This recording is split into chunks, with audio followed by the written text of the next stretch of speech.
When a man takes a wife and marries her, and it happens that she finds no favor in his eyes because he has found some indecency in her, and he writes her a certificate of divorce and puts it in her hand and sends her out from his house, and she leaves his house and goes and becomes another man's wife, and if the latter husband turns against her and writes her a certificate of divorce and puts it in her hand and sends her out of his house, or if the latter husband dies who took her to be his wife, then her former husband who sent her away is not allowed to take her again to be his wife, since she has been defiled, for that is an abomination before the Lord. And you shall not bring sin on the land which the Lord your God gives you as an inheritance.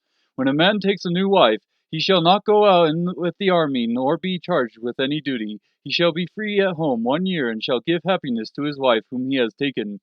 No one shall take a handmill or an upper millstone in pledge, for he would be taking a life in pledge. If a man is caught kidnapping any of his countrymen of the sons of Israel, and he deals with him violently or sells him, then that thief shall die, so you shall purge the evil from among you. Be careful against an infection of leprosy, that you diligently observe and do according to all the Levitical priests teach you. As I have commanded them, so you shall be careful to do.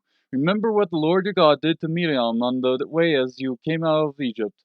When you make your neighbor a loan of any sort, you shall not enter his house to take his pledge. You shall remain outside, and the man to whom you make the loan shall bring the pledge out to you.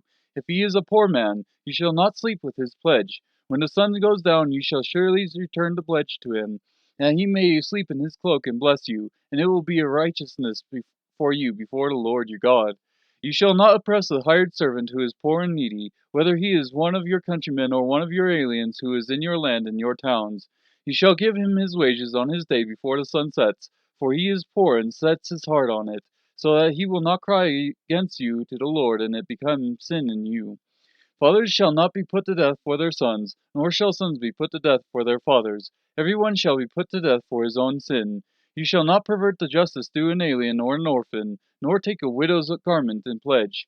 But you shall remember that you were a slave in Egypt, and that the Lord your God redeemed you from there. Therefore I am commanding you to do this thing. When you reap your harvest in your field and have forgotten the sheaf in the field, you shall not go back to get it. It shall be for the alien, for the orphan, and for the widow, in order that the Lord your God may bless you in all the work of your hands. When you beat your olive tree, you shall not go over the bluffs again. It shall be for the alien, for the orphan, and for the widow. When you gather the grapes of your vineyard, you shall not go over it again. It shall be for the alien, for the orphan, and for the widow. You shall remember that you were a slave in the land of Egypt. Therefore I am commanding you to do this thing.